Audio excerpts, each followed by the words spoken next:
Capítulo 2. Nossa civilização depende do carvão mais do que damos conta, até pararmos para pensar a respeito. Pense nas máquinas que nos mantêm vivos e nas máquinas que fabricam essas máquinas. Todas elas dependem, direta ou indiretamente, do carvão. No metabolismo do mundo ocidental, o mineiro de carvão só perde a importância para o lavrador que cultiva a terra. O mineiro é uma espécie de cariátide, negra e encardida, que carrega nos ombros quase tudo que não é negro e encardido. Por esse motivo, o processo de extração do carvão é algo que vale a pena presenciar, se você tiver a chance e se der ao trabalho de observar de perto. Quando você desce a uma mina de carvão, é importante tentar chegar quando os trabalhos estão a pleno vapor. Isso não é nada fácil, pois quando a mina está em funcionamento, os visitantes atrapalham e não são incentivados a descer. Mas, se você descer em qualquer outra ocasião, talvez saia de lá com uma impressão errada. Em um domingo, por exemplo, a mina parece quase pacífica. O momento certo de descer é quando as máquinas estão roncando e o ar está todo negro de pó do carvão. É quando você pode realmente ver o que os mineiros têm que fazer. Nesses momentos, a mina é como um inferno, ou pelo menos como a ideia que tenho do inferno. A maioria das coisas que a gente imagina que existam no inferno está ali: calor, barulho, confusão, escuridão, ar fétido e, acima de tudo, um aperto insuportável. Tudo menos o fogo, pois não há fogo lá embaixo, exceto pelos fracos raios de luz das lâmpadas de segurança e lanternas elétricas, que mal conseguem penetrar nas nuvens de pó de carvão. Quando você chega lá embaixo, tem que ir agachado pela última fileira de escoras do teto e verá à sua frente uma parede negra e brilhante, com cerca de 1 metro ou 1,20 m de altura, o veio de carvão. Em cima, um teto liso, feito da rocha da qual o carvão foi extraído. Embaixo, também rocha, de modo que a galeria onde você se encontra tem apenas a altura do próprio veio de carvão, ou seja, pouco mais de 1 metro. A primeira impressão que se tem daquilo tudo, superando tudo mais depois de algum tempo, é o barulho medonho, ensurdecedor da esteira rolante que vai levando o carvão embora. Não se vê quase nada, pois a névoa do pó de carvão anula o facho da lanterna. Mas é possível enxergar, à esquerda e à direita, uma fileira de homens ajoelhados seminus, um a cada 4 ou 5 metros, enfiando suas pás embaixo do carvão caído no chão e o atirando rapidamente sobre o ombro esquerdo. Sua tarefa é alimentar de carvão a esteira rolante, uma correia de borracha de 60 centímetros de largura, que passa a 1 ou 2 metros atrás dele. Por essa esteira, corre sempre um rio cintilante de carvão. Em uma mina de grande porte, ela leva várias toneladas de carvão por minuto. O carvão é transportado até um local nas galerias principais e ali colocado em vagonetes com capacidade para meia tonelada. Eles são arrastados até os elevadores e içados para o mundo lá fora. É difícil ver o trabalho deles sem sentir uma ponta de inveja. Como são duros esses homens! É um trabalho terrível o que eles fazem. Quase sobre-humano para os padrões de uma pessoa comum. De fato, não apenas colocam quantidades monstruosas de carvão, mas fazem isso em uma posição que dobra ou triplica o trabalho. Para começar, tem que ficar de joelhos o tempo todo, pois não poderiam se levantar sem bater a cabeça no teto. Se você tentar, verá como isso é difícil. Trabalhar com uma pá é relativamente fácil quando se está em pé, pois você pode usar os joelhos e as coxas para impulsionar a ferramenta. Mas quando se está de joelhos, todo o esforço fica a cargo dos braços e dos músculos da barriga.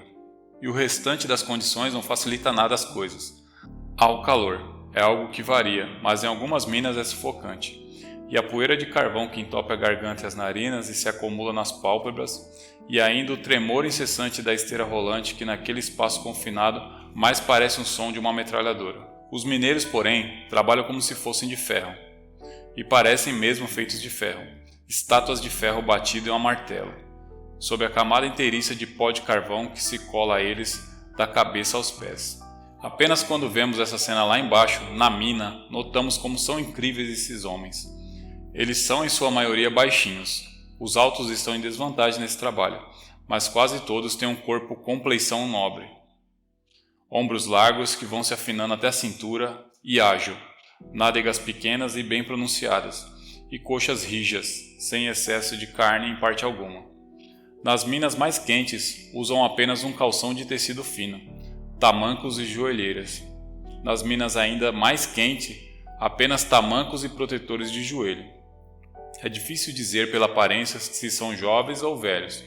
Podem ter qualquer idade, até 60 anos ou mesmo 65, mas quando estão nus e inteiramente pretos, são todos parecidos. Ninguém poderia fazer esse trabalho sem ter o corpo de um jovem e a silhueta de um soldado.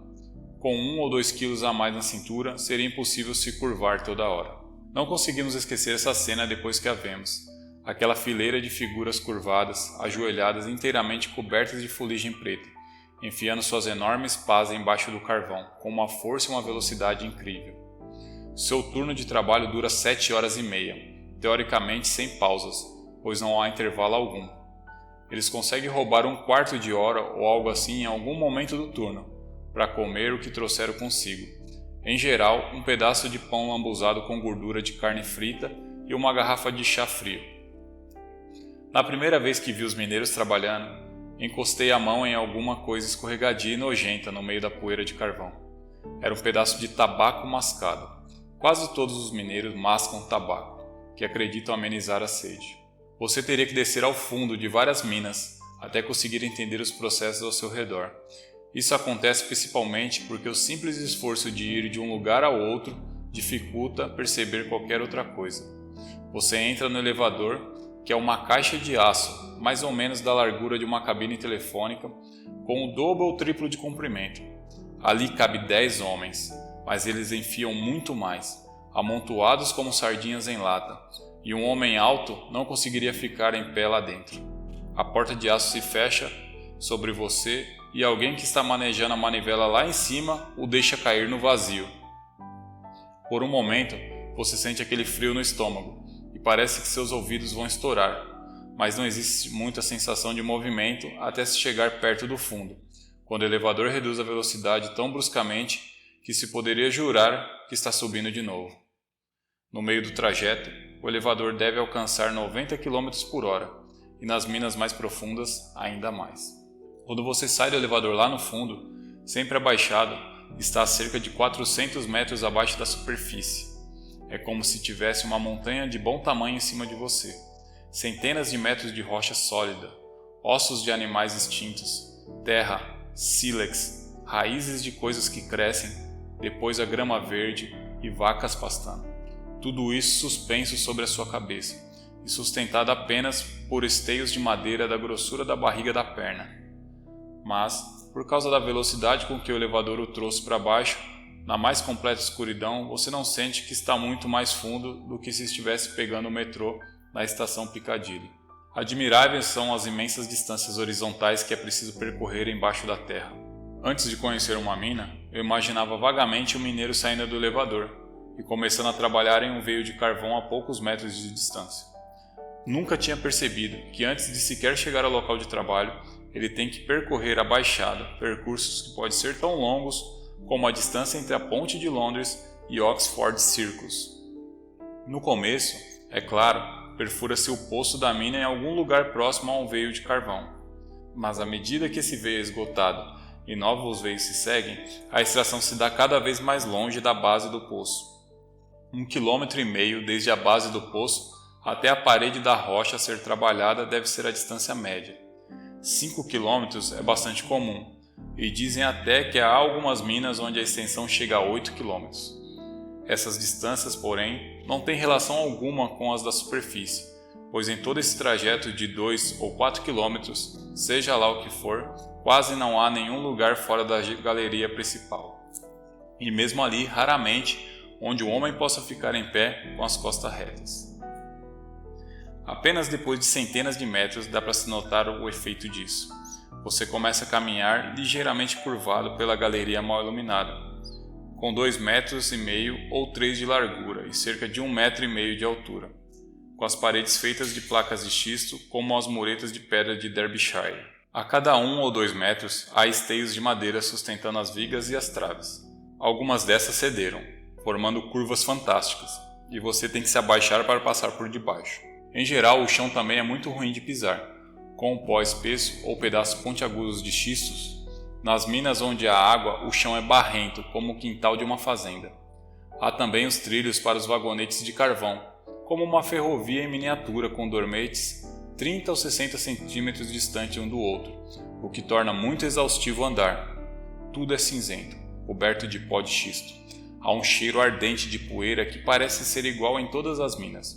Você vê máquinas misteriosas cujo propósito nunca saberá, ferramentas penduradas nos fios e, por vezes, camundongos fungindo do facho dos lampiões. São muito comuns, sobretudo nas minas onde há cavalos ou já houve. Seria interessante saber como chegaram até ali, possivelmente caindo pelo poço, pois dizem que um camundongo pode cair de qualquer altura sem se machucar, já que a sua pele é muito grande se comparada ao seu peso.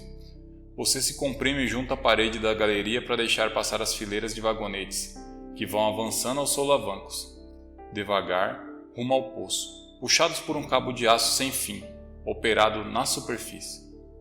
Você passa por cortinas feitas de sacos e grossas portas de madeira, que ao abrir deixam escapar fortíssimas correntes de ar. Essas portas são uma parte importante do sistema de ventilação. O ar viciado é empurrado para fora de um dos poços por meio de ventiladores e o ar fresco entra sozinho por outro poço. Contudo, se seguir seu movimento natural, o ar toma o caminho mais curto, deixando as partes mais profundas da mina sem ventilação. Assim, todos os atalhos têm que ser isolados por partições. No início, andar curvado é uma espécie de brincadeira, mas é uma brincadeira que logo cansa. Para quem é muito alto, como eu, a desvantagem é maior, e quando o teto baixa para 1,20 m ou menos, é duro para qualquer um, exceto um anão ou uma criança.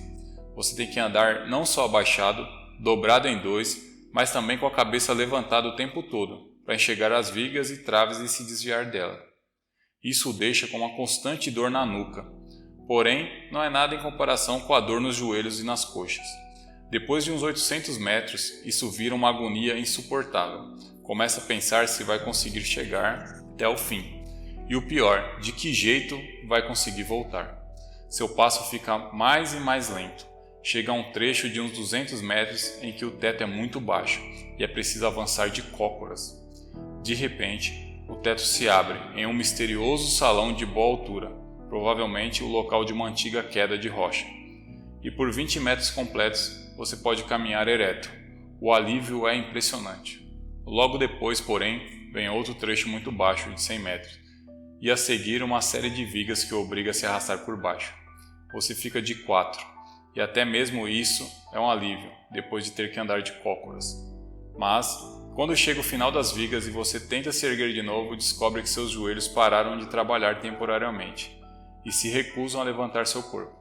Você pede um tempo, muito envergonhado, e diz que gostaria de descansar 1 ou 2 minutos. Seu guia, um mineiro, compreende seu problema. Ele sabe que seus músculos não são iguais aos deles. Só faltam uns 400 metros, ele diz, em tom animador. E você sente que daria no mesmo, dizer que só faltam 400 quilômetros. Mas finalmente você consegue, de algum jeito, se arrastar até chegar ao veio de carvão. Você avançou 1,5 km e levou quase 1 hora. Um mineiro não levaria muito mais de 20 minutos. Depois de chegar, terá que se esparramar no chão, em cima do pó de carvão, por vários minutos, para recuperar a força antes de sequer conseguir observar o trabalho que está sendo feito com alguma inteligência. Como você está cansado, a volta é bem pior do que a ida, sem falar que se tem uma ligeira subida para retornar. Você passa pelos trechos de teto mais baixo com a velocidade de uma tartaruga, e já não tem vergonha de pedir uma pausa quando seus joelhos não aguentam mais. Até a lanterna que você carrega atrapalha, pode cair no chão quando você tropeçar, e se for uma lanterna de segurança, vai se apagar. Desviar-se das vigas se torna um esforço cada vez maior, e às vezes esquecemos de abaixar a cabeça. Se tentar andar de cabeça baixa, como fazem os mineiros, vai bater as costas no teto. Até os mineiros batem as costas com bastante frequência, e é por isso que nas minas muito quentes, onde é preciso andar quase nu, a maioria dos mineiros tem os chamados botões nas costas, isto é, uma crosta sobre cada vértebra. Quando o caminho é uma descida, os mineiros às vezes encaixam os tamancos, que são ocos por baixo, nos trilhos dos vagonetes e descem escorregando. Nas minas onde o percurso é muito difícil, todos os mineiros levam bastões de cerca de 75 cm de comprimento, ocos, debaixo do punho, Nos lugares normais se caminha com a mão em cima do bastão, e nos locais mais baixos se enfia a mão nessa reentrância oca.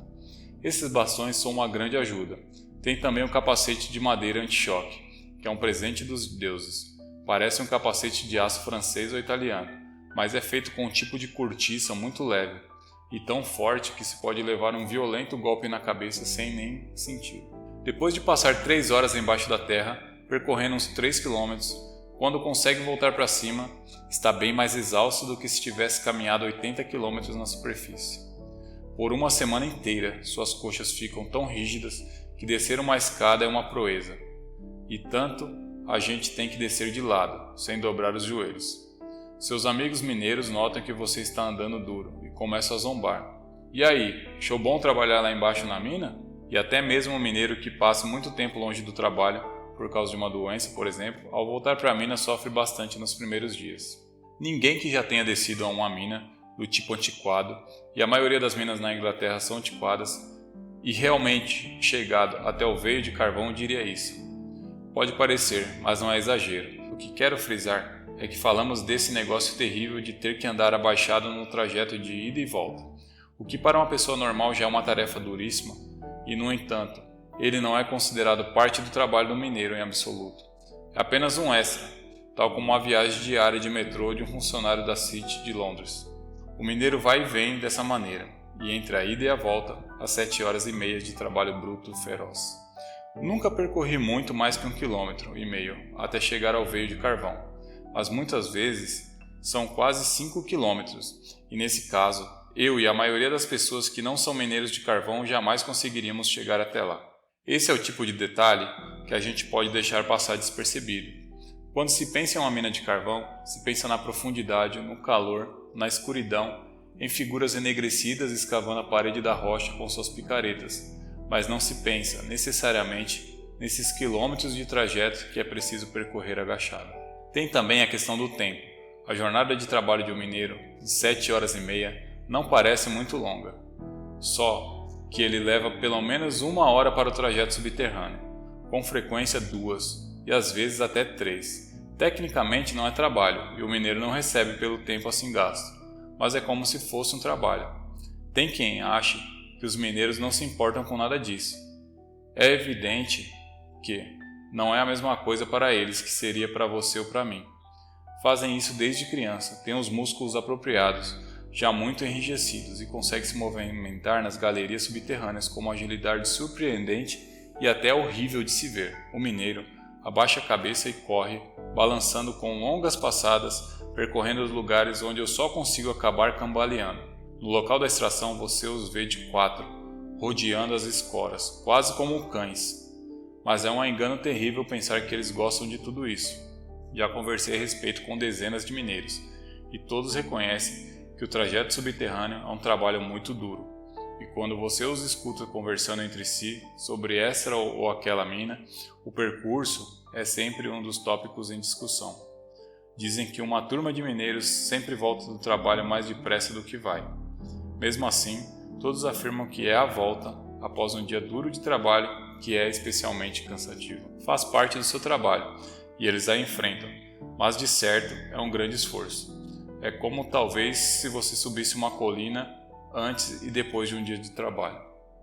Só depois de descer em 2 ou 3 minas, começamos a entender o que ocorre lá embaixo. O carvão se deposita em veios finos entre enormes camadas de rocha, de modo que o processo de extração é basicamente como retirar a camada central de um sorvete napolitano de 3 cores. Antigamente, os mineiros escavavam carvão diretamente, com picareta e pé de cabra. Um trabalho muito lento, pois o carvão, quando jaz em seu estado virgem, é quase tão duro como a rocha. Hoje, o trabalho preliminar de corte é feito por uma máquina elétrica, bem forte e poderosa, que é, em princípio, uma serra de fita que corre na horizontal e não na vertical, com dentes de 5 cm de comprimento e 2 de largura. Pode andar para frente e para trás, e o operador pode movimentá-la para lá ou para cá. Essa serra faz um som dos mais horrorosos que já ouvi, e lança nuvens de pós de carvão que tornam impossível enxergar, mais que 1 metro à frente, e quase não dá para respirar. A máquina percorre o paredão cortando a base do veio de carvão, penetrando até 1,5 metro mais ou menos. Depois disso, fica mais fácil extrair o carvão já solto, lá de dentro. Contudo, onde é difícil, tem que ser solto com explosivos também. Um homem com uma furadeira elétrica, como uma versão menor das britadeiras usadas para consertar as ruas, perfura orifícios a intervalos no veio de carvão. Insere pólvora, tapa com argila, vai até a curva da galeria, se houver uma curva por perto, dispara uma corrente elétrica que explode a pólvora. A finalidade não é extrair o carvão, mas apenas soltá-lo. Às vezes, claro, a carga é forte demais e não só traz o carvão para fora, como também faz cair o teto. Os mineiros iniciam o trabalho depois das explosões, retirando o carvão. Quebram em pedaços e jogam o material na esteira de transporte. Na fase inicial, o carvão sai da mina em pedaços enormes, que podem pesar até 20 toneladas. A esteira despeja nos vagonetes, e eles são empurrados até a galeria principal e atrelados a um cabo de aço, sem fim, que os iça até o elevador. São então levados para cima, e na superfície o carvão é classificado, passando por várias peneiras, quando necessário também lavam. Na medida do possível, o pó de xisto é aproveitado para construir as vias subterrâneas. Tudo que não pode ser utilizado é enviado à superfície e jogado fora. Vem daí os gigantescos montes de escória, horríveis colinas cinzentas, que formam a paisagem típica das áreas de mineração. Quando o carvão já foi extraído, até a profundidade com que foi cortado pela serra elétrica, a face do veio de carvão avançou 1,5 m. Novos esteios são colocados para escorar essa nova porção do teto que agora está exposta, e durante o turno seguinte a esteira transportadora é desmontada, colocada 1,5 m mais para frente e montada de novo. Na medida do possível, as 3 operações, corte, explosão e extração, são feitas em 3 turnos separados. O corte à tarde, a explosão à noite. Existe uma lei, nem sempre cumprida, que proíbe as explosões quando há outros homens trabalhando por perto, e na extração no turno da manhã, que vai das 6 horas até 1h30 da tarde. Só depois de algum tempo você verá como é incrível este processo, pois mesmo que possa observar tudo, certamente ficará lá por pouco tempo. Cada homem precisa limpar um espaço de 4 ou 5 metros de largura. A serra elétrica já soltou o carvão até 1,5 m de profundidade, de modo que se o veio de carvão tiver mais ou menos 1 metro de altura, cada homem precisa cortar, quebrar e colocar na esteira algo entre 7 e 12 metros cúbicos de carvão. Isto é, cada homem retira e joga o carvão a uma velocidade de quase 2 toneladas por hora. Tenho alguma experiência de trabalhar com pá e picareta, o suficiente para entender o que isso significa. Quando vou abrir valetas no meu jardim, se eu escavar 2 toneladas de terra durante uma tarde, sinto que já mereço tomar meu chá. Só que a terra é um material muito tratável comparado com o carvão, e não precisa trabalhar ajoelhado. A 300 metros de profundidade, debaixo do solo, num calor terrível, engolindo poeira de carvão cada vez que respiro. Nem preciso caminhar quase 2 km abaixado, dobrado em 2 antes de começar. O trabalho na mina de carvão estaria tão além da minha capacidade como fazer acrobacias no trapézio ou ganhar o grande prêmio numa corrida de cavalos com obstáculos. Não sou um trabalhador braçal, e por favor, Deus me livre, jamais quero ser.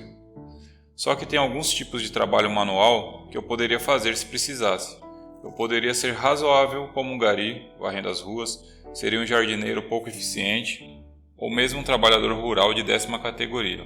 Entretanto, não há esforço nem treinamento imaginável capaz de me preparar para ser mineiro. Esse trabalho me mataria em poucas semanas. Analisando o trabalho dos mineiros, você nota por um breve instante como são diferentes universos habitados por diferentes pessoas.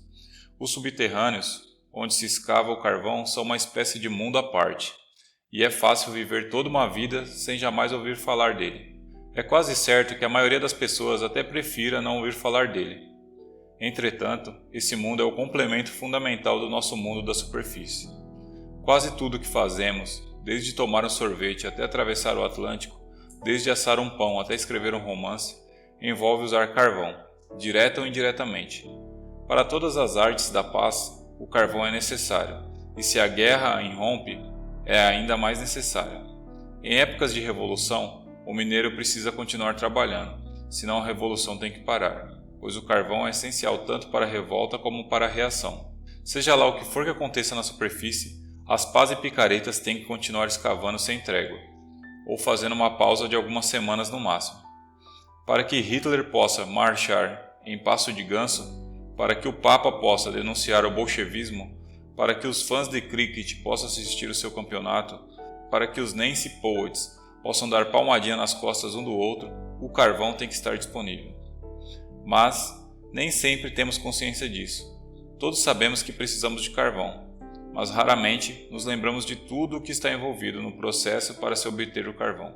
Aqui estou eu escrevendo, sentado diante da minha confortável lareira a carvão. Estamos em abril, mas ainda preciso de um bom fogo. De 15 em 15 dias, a carroça de carvão para na porta e uns homens de blusão de couro trazem o carvão para dentro de casa em sacos robustos, cheirando a piche, e o despejam no depósito de carvão embaixo da escada. É só, muito raramente, quando eu faço um esforço mental bem definido que faço a ligação entre esse carvão e o penoso trabalho realizado lá longe, nas minas. É apenas carvão, algo que eu preciso ter, uma coisa negra que chega misteriosamente, vinda de nenhum lugar em especial, como o maná, só que devemos pagar por ele. Seria fácil atravessar de carro todo o norte da Inglaterra sem se lembrar, nem uma só vez, que dezenas de metros abaixo da estrada, os mineiros estão atacando o carvão com suas picaretas. Entretanto, são eles que estão fazendo seu carro andar.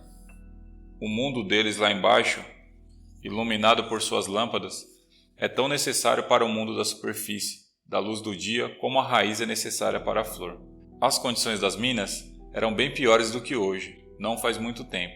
Estão vivas ainda algumas mulheres bem idosas que na juventude trabalhavam nas galerias subterrâneas, com um arreio amarrado na cintura e uma corrente que passava entre as pernas, avançando de joelhos, puxando os vagonetes de carvão, e faziam isso até quando estavam grávidas.